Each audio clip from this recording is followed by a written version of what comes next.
Bonjour et bienvenue dans ce Galiapli sur Onmyoji. Aujourd'hui, on va parler des meilleurs personnages du jeu, ceux qui font le jeu, ceux qui ont créé la vie dessus. J'ai nommé les joueurs. Et attention, message de youtubeur, restez jusqu'à la fin ou alors sautez directement à la fin, car j'ai quelques petites annonces à vous faire, notamment un vote.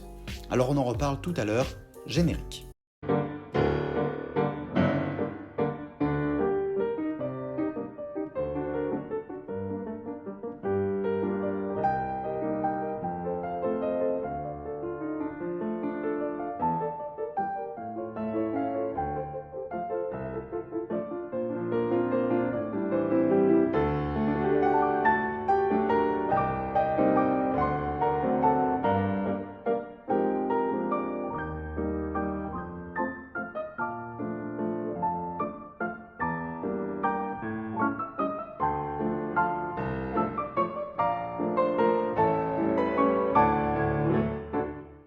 Alors commençons la description de quelques grands types de joueurs, les vraies stars du jeu, même si personne ne connaît leur nom.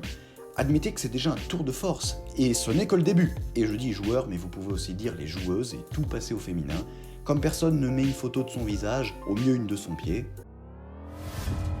Le monstre de duel. Celui-là est le plus caricatural de la bande.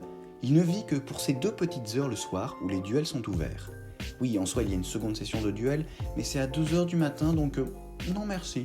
Donc, le monstre de duel ne vit que pour le sang, la tension du combat. C'est un végéta en puissance, mais derrière son téléphone. C'est le même genre de personne qui va sur Twitter pour se disputer sans fin contre d'autres gens, alors qu'en vrai, il s'en fout du débat, la protection des phoques d'Afrique atteints de dyslexie.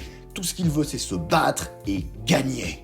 Mais derrière cette apparence de sanglier sauvage se cache un cerveau qui tourbillonne à toute vitesse et qui invente des stratégies toujours plus osées. Les échecs ne lui plombent pas le moral, au contraire, il l'inspire. Le monstre de duel apprend beaucoup plus d'une défaite où sa stratégie fut contrée que d'une victoire où le plan s'est déroulé sans accroc. Et la persévérance finit souvent par payer. Le monstre du duel finira par se hisser vers les sommets du classement. Là, il se lancera dans une suite de duels épiques contre d'autres monstres de duel, dans un cycle éternel de victoires et de défaites dont même la mort ne peut les libérer, car ils ne veulent point en être libérés. C'est de la poésie dramatique, j'ai l'impression d'entendre du Wagner. Je sais. Le collectionneur. Fort différent du précédent, le collectionneur cherche à posséder tout ce qui existe, et en particulier tout ce qui est rare, unique. Vous voyez la chanson Les Choses de Jean-Jacques Goldman ? Je prie les choses et le cours de ma vie. Eh ben c'est le niveau d'au-dessus. Ce genre de malades sont prêts à jouer sans fin pour obtenir des skins ou des images qui n'apparaissent que dans un jeu. Ne pas avoir la collection complète des Shikigami les rend malades, et le moindre événement proposant des images exclusives les plonge dans une transe de joie incontrôlable. Le portrait que je viens d'en faire peut sembler assez négatif, mais sachez que ce sont aussi de très bons joueurs. Au sens où cela ne les gêne pas de perdre, ils tenteront de nouveau leur chance avec une meilleure stratégie, voilà tout. Comme ils sont en quête de tous les objets, ils cherchent aussi à voir tous les achievements, donc connaissent le jeu sur le bout des doigts. Ils sont donc aussi de très bons mentors, non seulement parce qu'ils savent tout, mais aussi parce qu'ils veulent faire vivre le jeu, donc motiver les nouveaux joueurs, les encourager et leur donner toutes les clés pour s'amuser. À savoir que ce genre d'andouille est celui que les développeurs préfèrent, car les plus susceptibles de payer des SJAD pour acheter le demi-milliard d'apparences exclusives. Bref, ils nous prennent pour des pigeons, et comme c'est un peu ce qu'on est, c'est dur de résister à « Ces magnifiques skins! Oh ta maman, tu serais si beau dans ce kimono bleu et mauvais parabolique !» Le farmer. Car rare, espèce presque unique dans le monde des jeux, le farmer n'existe guère que dans les jeux vidéo. Et encore, ceux qui ont des ressources à collecter. Impossible de voir un farmer de partie d'échecs. Ce joueur aime engranger. Plus que posséder des montagnes de pièces d'or, c'est le fait de les gagner qui le met en joie. C'est en général un spécialiste des équipes résistantes, pouvant endurer de nombreux combats d'affilée sans broncher, afin de pouvoir vaincre n'importe quelle zone. Relativement pacifiste, il ne cherche pas les ennuis avec les autres joueurs, mais leur mettra quand même une peignée dans les zones de PVP, comme l'Irilm Raid, et sera le dernier rempart contre un monstre de duel en contexte de guerre de guildes. Eh oui, il y a des récompenses en cas de victoire. Et ce serait dommage de passer à côté de 26 pièces, 4 médailles et une broken amulette. Dans la vraie vie, le farmer n'est pas vraiment radin, plutôt un économe qui a conscience de la valeur du travail. Attention, ce paisible paysan du jeu vidéo, qui a sans doute une édition premium de Farming Simulator, a 2 némésis qu'il combattra jusqu'à sa dernière Saul. Tout d'abord, la limitation en Sakura Mochi. Pour ceux qui dorment au fond, c'est, dans Onmyoji, une limitation au combat fait en automatique, ce que l'on lance pour farmer tout en faisant autre chose. Écrire une vidéo sur les différents types de joueurs dans Onmyoji par exemple. Ensuite, le farmer déteste les combats limités dans le temps.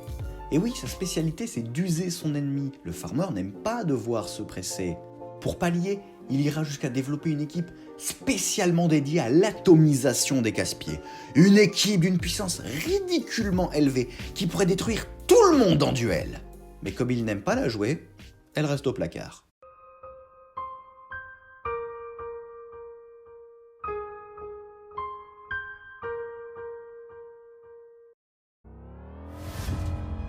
L'absent. À l'opposé des joueurs précédents, celui-ci oublie régulièrement que le jeu existe. On a tous ces gens dans la liste d'amis qui ne se sont pas connectés depuis plus de 30 jours. Mais ça fait 2 ans qu'ils ne se sont pas connectés depuis plus de 30 jours. On ne sait même pas s'ils sont encore en vie ou s'ils ont simplement désinstallé Onmyoji. On ignore tout d'eux. Mais ce qui rend l'absent véritablement magique, c'est que parfois il n'oublie qu'une partie du jeu sur lequel il ne va donc plus. Ce n'est pas grave si ce sont les boss journaliers ou les boss de zone, c'est juste des gains que le joueur n'a pas, rien de dramatique. Plus amusant, c'est s'il oublie les Realm Red, parce que peut-être qu'il n'y vient plus. Mais les Realm Red, eux, ne le lâcheront pas, il sera toujours sur les listes, affrontable. Et c'est comme ça que l'on se retrouve avec des gens qui sont au niveau 58, 59, 60, avec des équipes de défense misérables, comme s'ils ne les avaient pas mis à jour depuis le niveau 30. Et pour cause, ils ne les ont pas mis à jour depuis le niveau 30. Attention, de faux absents se dissimulent parmi eux, avec des équipes volontairement mauvaises. Par exemple, quelqu'un qui n'aligne que des Daruma ou que des Froglettes. Sachez-le, c'est fait exprès. Ils vous font cadeau d'une victoire. Alors prenez-la et laissez-leur un like en remerciement. Et à cette vidéo aussi. Oui, c'est de l'autopromo. Et alors, suivant. Le chanceux. Alors lui, c'est un énervant. On déteste tous les Gontran-Bonheur et autres vénards doublés de fanfarons. Eh bien, sachez que vous ne serez pas épargné par les probabilités faibles et quêtes impossibles. Il y aura toujours des sales fils de fer à cheval qui gagneront tout en faisant une suite de critiques improbables. Le chanceux, c'est celui qui obtient le tout nouveau SSR qui vient d'être dévoilé au bout de la 2e invocation. C'est celui qui rafle tous les skins dans les tirages au sort. C'est celui qui est toujours récompensé en jade dans les événements alors que ton te donne 2 Saul et une tape dans le dos.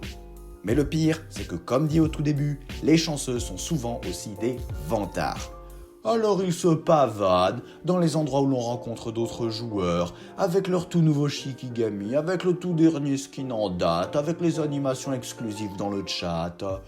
Mais tu vas arrêter, oui, sale privilégié. Un jour le prolétariat des pulls à poisse fera la révolution et interdira aux vénards de se la péter. Ah bah la bourgeoisie des chanceux, on va vous faire bouffer votre attaque à feuilles. Arriba la révolution. Veuillez pardonner cette interruption momentanée de votre programme qui reprendra aussitôt que l'autre abruti sera calmé. Le chef de guilde. Alors là, c'est un cas à part. En soi, chef de guilde, c'est un poste, pas un type de joueur.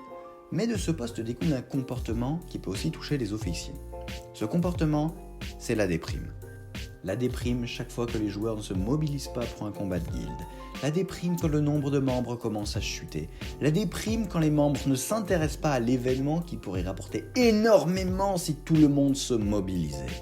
À la manière d'un chef de syndicat, le chef de guilde lance régulièrement des appels dans le désert que personne n'écoute. J'en ai rien à foutre. Certains sont tellement touchés qu'ils renoncent à lancer des combats de guilde et préfèrent menacer d'exclusion les joueurs trop absents. Ils sombrent dans le cynisme et l'écoute de métal norvégien, faisant avancer leur guilde par le bâton car la carotte ne marche plus. Ils veulent que tous les membres progressent, mais si ce ne sont les membres qui se bougent, ce seront les chefs et les officiers qui les bougeront. Sombre histoire de gens qui voulaient le bonheur des autres et finissent par causer leur propre désespoir. C'est triste tout machin. Oui, Oui, Mais il y a une chose qui remplit leur cœur de gaieté et retient leurs bras alors qu'ils allaient l'abattre sur la caboche d'un récalcitrant. C'est de voir la page des vœux pour les éclats de Shikigami. Cette zone d'échange est purement commerciale et personne n'y vient pour des motifs nobles et désintéressés. Mais le fait qu'elle change tout le temps signifie que les gens sont là, que les membres jouent, que la guilde vit. Et cela met un arc-en-ciel dans le cœur des chefs de guilde, qui renoncent à leur être méchants et préparent un cadeau collectif qui mettra tout le monde en joie. Le théoricien. Enfin, le dernier type de joueur, celui pour lequel on se demande parfois ce qu'il fait là en fait. En effet, ce zozo n'est pas là directement pour le jeu, mais pour l'histoire. Le scénario d'abord, les personnages et leurs évolutions, mais aussi l'histoire du jeu lui-même, les événements, les types d'événements, les mises à jour, les nouveaux modes de jeu rendus disponibles. Cette espèce de timbré qu'est le théoricien enregistre dans sa mémoire tout le passé du jeu, afin de spéculer, de théoriser, d'imaginer ce que sera la suite. Et même si ce n'est pas un génie du jeu vidéo, sachez qu'il se bougera autant les miches qu'un farmer ou un monstre de duel, car il ne faudrait surtout pas qu'une part de scénario lui échappe parce qu'il aurait raté un combat. Vous l'aurez compris, je suis surtout un théoricien, mais aussi un peu un farmer collectionneur. Et sachez qu'on est souvent plusieurs joueurs à la fois, et c'est ça qui est beau, on est qui on est vraiment, on exprime ce que l'on est au plus profond de soi, et ce dans un cadre qui évite les débordements. On est libre d'être soi, mais d'une manière qui ne peut faire de mal aux autres. D'autant plus si l'on est un petit français et que l'on veut provoquer les gens dans le chat mondial et que tout le monde nous répond soit en vietnamien, soit avec des mèmes en algérien. Bref, la haine est rendue inefficace. Alors donnons-nous de l'amour, mettez des likes aux gens avec qui vous jouez et vivez heureux. Allez, je m'en vais regarder Dexter où dans 5 minutes je me transforme en bisounours. Sur ce, passons aux annonces. Premièrement, la prochaine vidéo sera une vidéo d'histoire où je commencerai à vous raconter les événements mondiaux. J'ai décidé de modifier le style de récit pour que ce soit davantage un récit, voilà. Et je compte sur vous pour me faire des retours, des critiques constructives afin d'améliorer autant l'écriture que le parler. Deuxièmement, la prochaine vidéo sur Onmyoji sera une présentation de personnages. Vous avez donc ici la responsabilité de voter pour choisir qui vous préférez et je vous dirai tout ce qu'il faut savoir sur le Shikigami de votre choix. Pour voter, c'est simple, en commentaire vous mettez le nom du Shikigami que vous préférez parmi ceux proposés. Vous pouvez même mettre un petit hashtag si cela vous fait kiffer, ce sera plus facile de compter. Voici donc les propositions du jour. Yuki, le bonhomme de neige, Shiranui, la danseuse du crépuscule, ou Orochi, le grand dieu serpent maléfique. À vous de choisir, et je vous dis au plaisir de vous revoir, quelque part dans cet univers.